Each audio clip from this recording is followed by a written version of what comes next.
2026년 2월 28일 테헤란의 하늘이 불탔습니다. 이란 최고 지도자 관저가 초토화됐고 그 충격파는 즉시 글로벌 금융시장을 강타했습니다. 안전자산인 금값이 온스당 5,299달러를 돌파하며 사상 최고치를 경신한 거죠. 그런데 오늘 4월 8일 반전이 생겼습니다. 테헤란의 심장을 직접 타격한 이스라엘이 든든한 우방국 미국의 휴전 제안에 오히려 극대노하며 폭주하고 있습니다. 이들의 진짜 속내는 무엇일까요?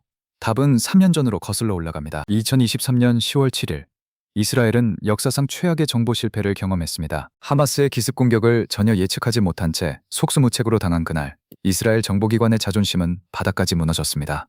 그 굴욕이 오늘의 괴물을 만들었습니다. 2023년 이후 이스라엘은 완전히 다른 나라가 됐습니다. 2026년 3월 이스라엘 의회는 2023년 대비 2배 폭증한 최대 1,470억 세켈의 국방 예산을 통과시켰습니다. 이 금액이 얼마나 충격적이었냐면 야당이 공개적으로 이것은 절도행위라고 외칠 정도였거든요. 절도행위. 이 한마디가 규모를 말해줍니다. 이 천문학적 예산의 상당 부분이 8,200부대, 즉 이스라엘 사이버 신호정보 특수부대의 AI 엔지니어 영입에 집중 투입됐습니다. 실리콘밸리 수준의 연봉을 제시하며 전 세계 최고 인재들을 끌어모은 거죠. 하루 10억 세켈. 이게 이 전쟁의 일일 소각 비용입니다. 매일 10억 세켈씩 타들어가는 전쟁 비용을 감당하면서도 예산을 2배로 늘렸다는 건 이스라엘이 이 투자를 단순한 방어비가 아니라 미래 수익을 창출할 전략 자산으로 보고 있다는 뜻입니다. 자, 팩트로 짚어드립니다.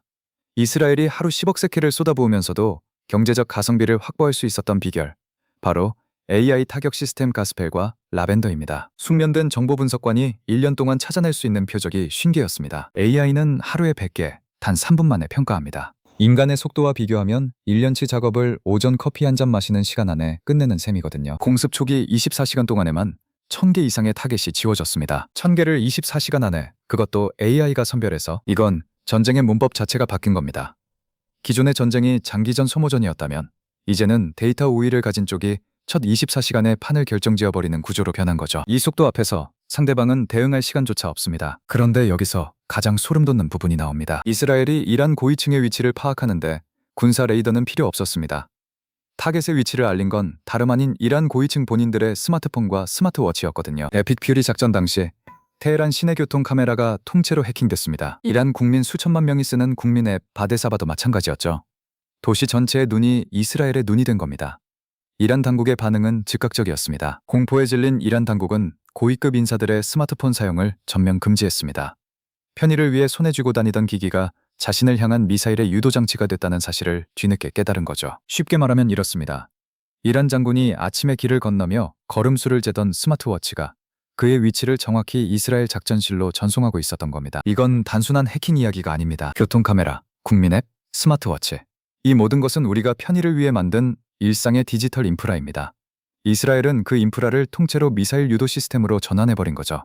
이란만의 문제가 아닌 거예요. 지금 이 순간에도 전 세계 모든 도시는 스마트 인프라로 연결되어 있습니다. 이스라엘이 증명한 건 그 연결이 충분한 정보력 앞에서는 취약점 그 자체라는 사실입니다. 디지털 문명의 편의가 동시에 최대의 보안 구멍이 된다는 역설이죠. 그리고 이 데이터 통제력은 곧 전 세계 방산 시장의 판도를 완전히 뒤엎어버립니다. 놀라운 건 이 정보전의 파장이 전장을 넘어 경제로 번지고 있다는 겁니다. 이란 스마트폰 해킹 사태는 전 세계 기업과 정부에게 하나의 질문을 던졌습니다. 우리의 디지털 인프라는 안전한가? 이 공포가 글로벌 자금을 사이버 보안 시장으로 밀어넣고 있거든요. 전쟁이 만들어낸 보안 수요, 이게 일막의 핵심입니다. 하지만 동시에 전쟁이 길어질수록 전혀 다른 공포도 커지고 있습니다.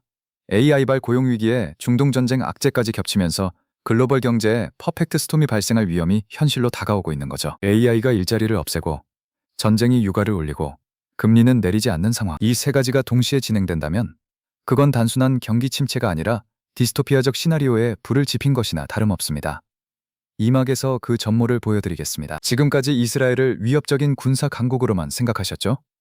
그런데 여기서 반전이 있습니다. 2026년 현재 이스라엘은 전쟁터가 아니라 세계 최대의 방산 R&D 쇼케이스로 변모했습니다. 실전에서 증명된 무기만 팔리는 이 시장에서 이스라엘의 모든 기술은 이미 검증 완료된 제품이거든요.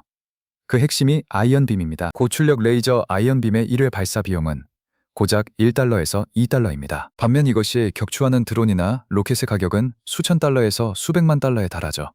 상대방이 100만 달러짜리 미사일을 쏘면 이쪽은 1달러짜리 레이저로 막는 겁니다. 이 가성비 앞에서 유럽과 중동의 지갑이 열렸습니다. 3년 전 최악의 정보 실패국이라는 오명을 뒤집어 쓴 나라가 불과 3년 만에 방산 호황의 절대강자로 군림하게 된 겁니다.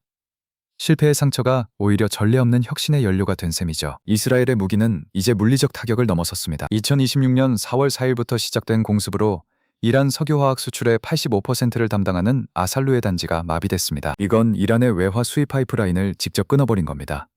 그리고 호르무즈 해협이 변수로 떠올랐습니다. JP모건은 호르무즈 해협 전면 봉쇄 시 현재 배럴당 70달러 선인 국제유가가 120달러에서 130달러를 넘어설 것으로 추산했습니다. 유가가 2배 가까이 뛴다는 건 물류비, 전기요금, 식료품 가격까지 연쇄적으로 타오른다는 뜻이거든요. 바로 이 때문에 오늘 트럼프 행정부에 60일 휴전안이 나왔습니다. 모사드 수장 다비드 바르니아는 강력히 반발했습니다. 지금이 군사적 압박으로 이란 정권을 내부에서 붕괴시킬 완벽한 타이밍이라는 판단이죠.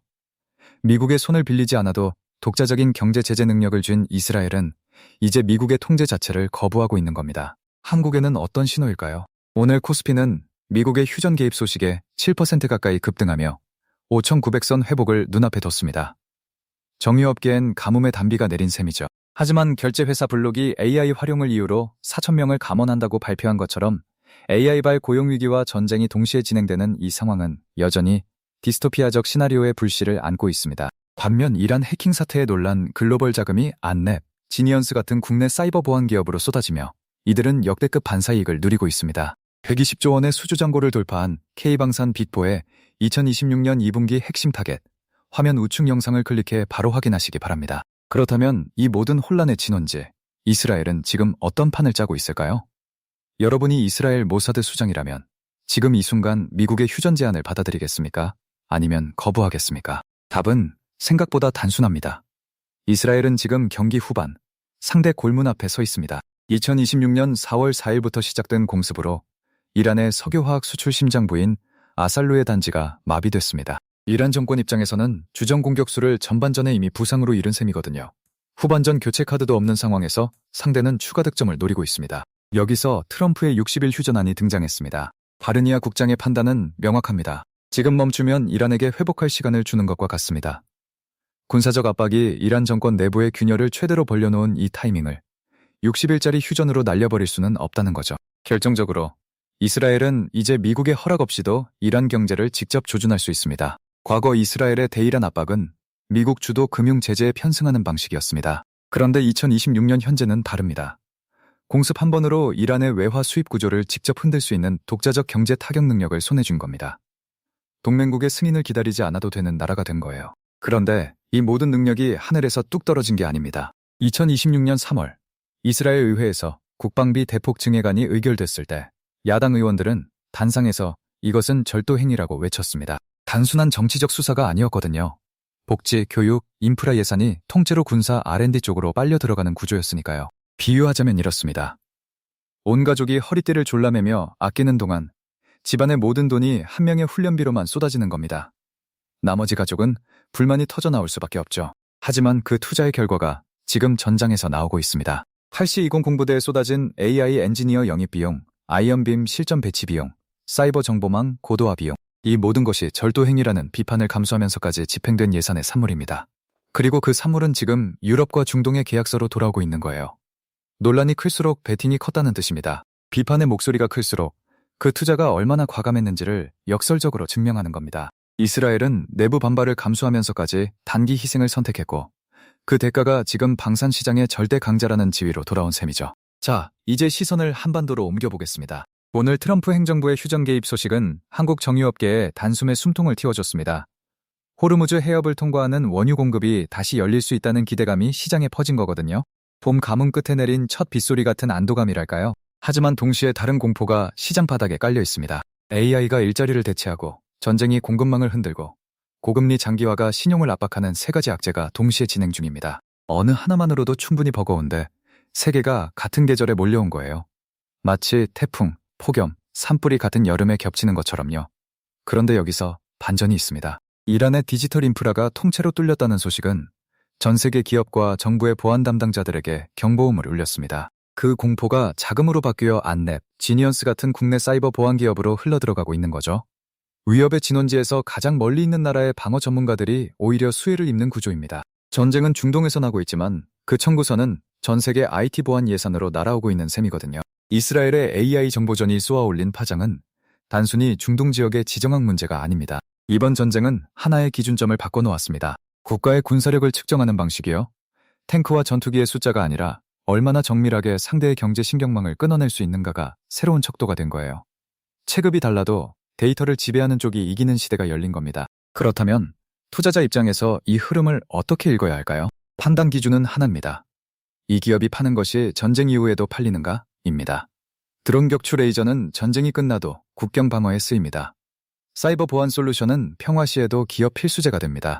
반면 특정 전쟁 국면에만 수요가 몰리는 품목은 휴전 협상 테이블이 열리는 순간 주가가 꺾입니다. 오늘의 뉴스 헤드라인보다 중요한 건 이겁니다. 지금 중동에서 벌어지는 일은 전쟁이 끝난 뒤 세계가 어떤 방어 체계를 구축할지를 결정하는 실험실입니다. 이스라엘이 검증한 기술은 다음 10년 글로벌 안보 예산의 방향을 결정하고 그 방향을 먼저 읽는 나라와 기업이 그 과실을 가져가게 됩니다. 2026년 2분기 K방산 빅4의 도약을 이끌 핵심 타겟이기도 합니다.